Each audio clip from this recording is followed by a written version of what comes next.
Welcome to the deep dive. This is where we take, your curiosity, grab a bunch of sources, and really pull out the key insights.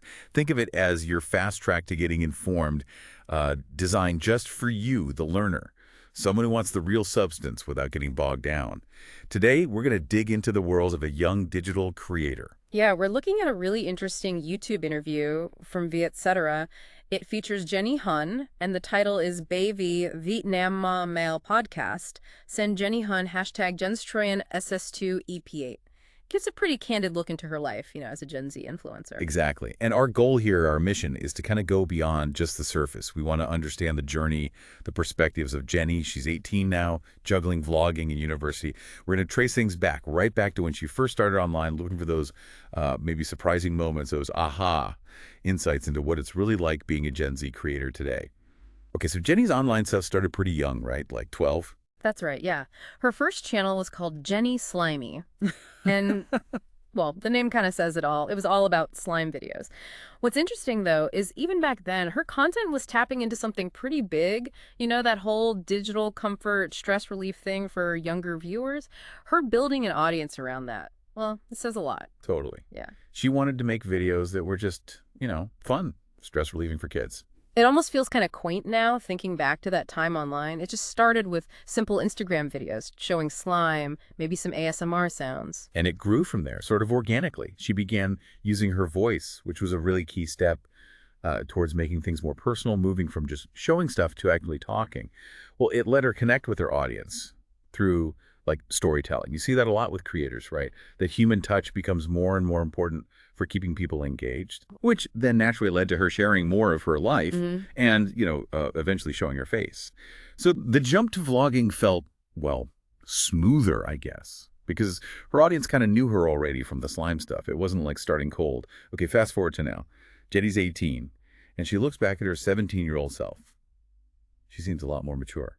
And she links that to getting ready for uni, right? Living alone, handling money. Yeah, that's a huge step for anyone, really. But she actually points to the time between 15 and 17 as being even more transformative for her.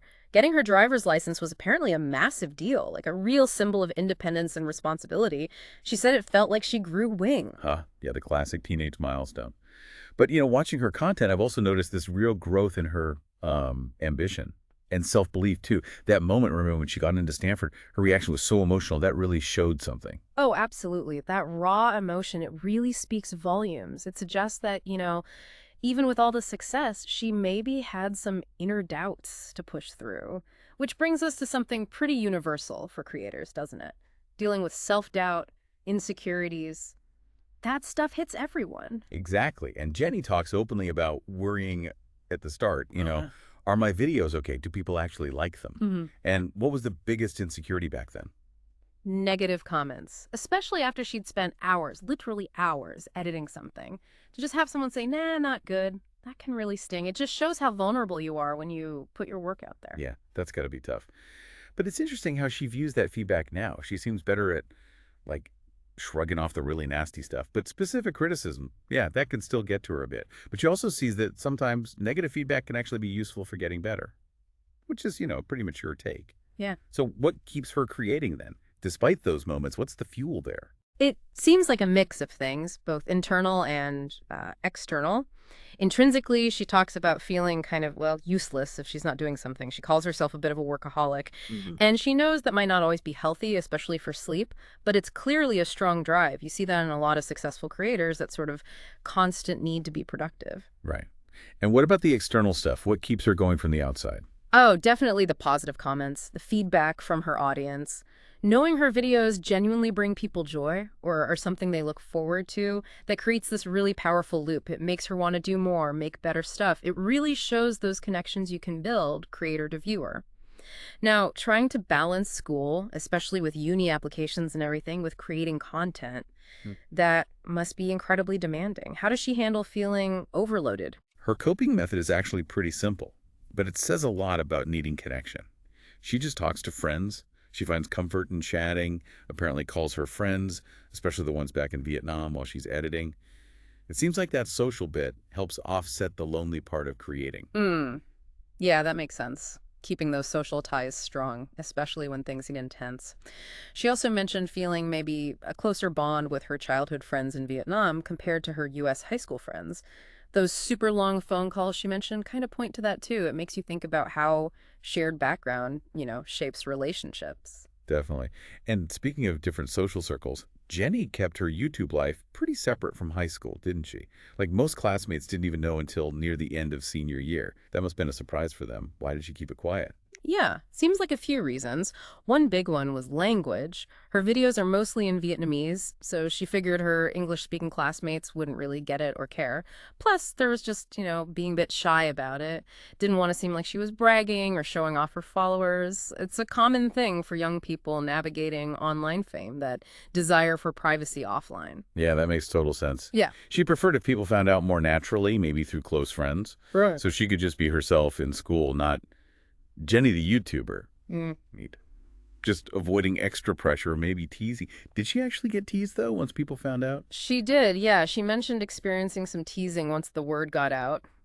Sadly, some kids who weren't particularly nice made comments about her speaking Vietnamese, calling it cringe or even hillbilly. But she said it didn't really bother her deeply because, well, they weren't her close friends. It kind of shows how we tend to weigh opinions based on who they're coming in, doesn't it? Absolutely. Okay, shifting gears a little, I was really struck by how mature Jenny seems, and you get the feeling she has some interesting goals ahead. There was that tarot card reading in the interview, too, about her work. What did that suggest? Right, the Four of Swords. The interpretation was that she might be working too hard, risking burnout. It also hinted that she has a lot of long-term plans simmering, often working quietly behind the scenes, and yeah, that she probably needs more rest, maybe an earlier bedtime. Which fits with what you said about being a workaholic, doesn't it? It really does. Mm-hmm. And her typical day sounds intense. Waking up super early, long drive, school all day, homework first. She prioritizes that. And then editing sometimes until 3 a.m. Wow. How does she manage to make engaging stuff consistently with that schedule? Well, that gets into her creative process, which is pretty strategic, actually. She usually starts with an idea in her head, like visualizing the whole video often without writing much down, though sometimes she'll just film if something interesting happens and figure it out later. But she has that mental picture, and a big focus for her is viewer retention. Right. Keeping people watching, not clicking away. That's something she learned from watching other YouTubers, she said. She tries to cut out anything potentially boring, which leads to that really fast editing style. She even admitted it might be too fast for some people. That self-awareness is key, I think. Oh, definitely. And the number of cuts.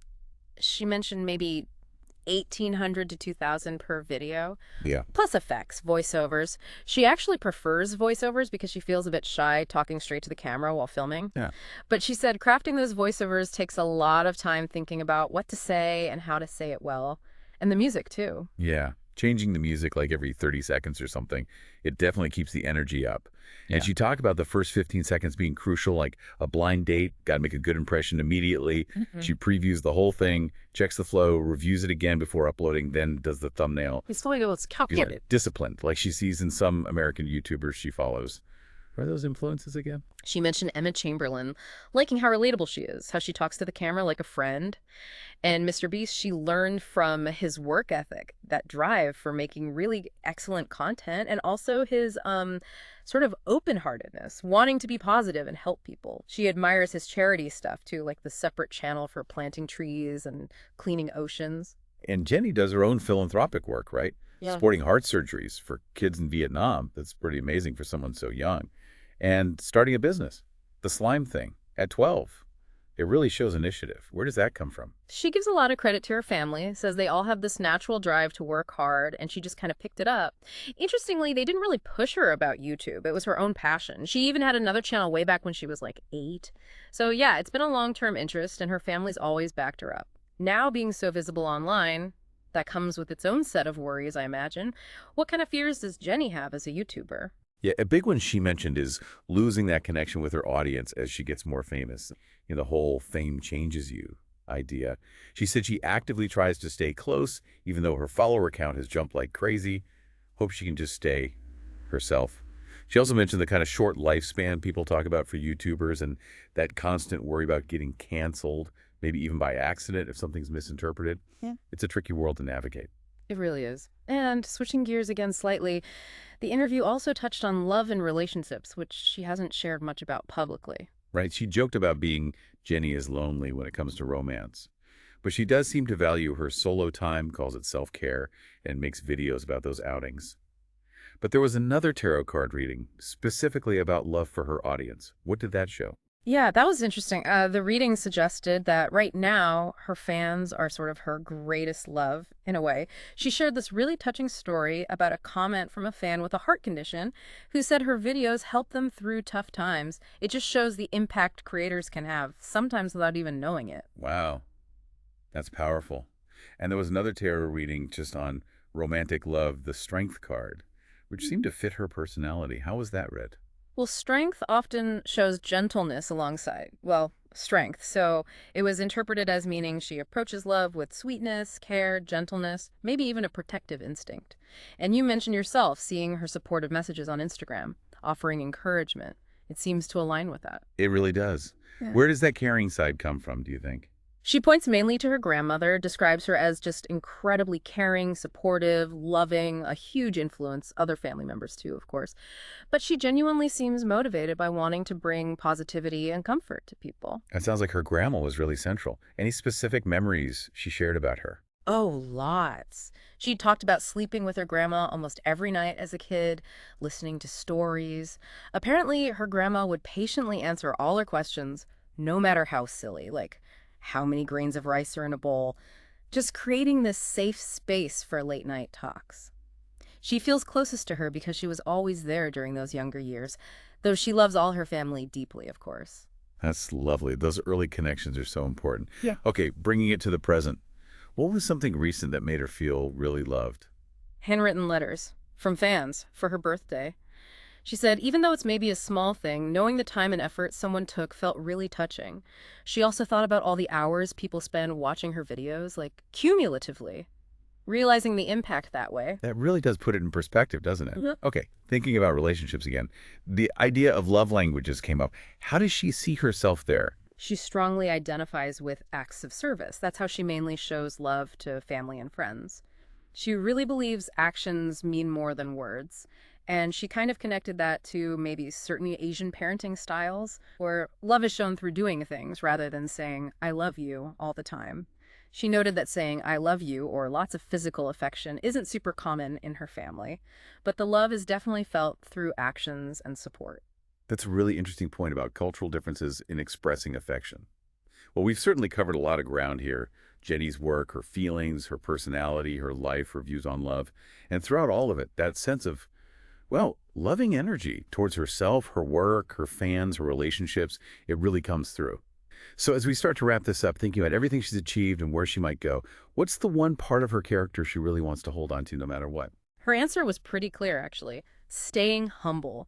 No matter how much influence or fame she gets, she wants to always remember she's just like everyone else and not let success change her in a negative way. She had a couple of quotes. Just be you and you'll find your place, and then expanded on it. Be humble, be yourself, be confident, and you'll find your place. That's a really admirable thing to focus on. Well, huge thanks to Jenny through her interview for sharing so much with us. Absolutely. And in the interview's closing, Jenny expressed her own thanks for the chance to share her story. She even mentioned being a longtime viewer of the host's work, which showed a nice connection.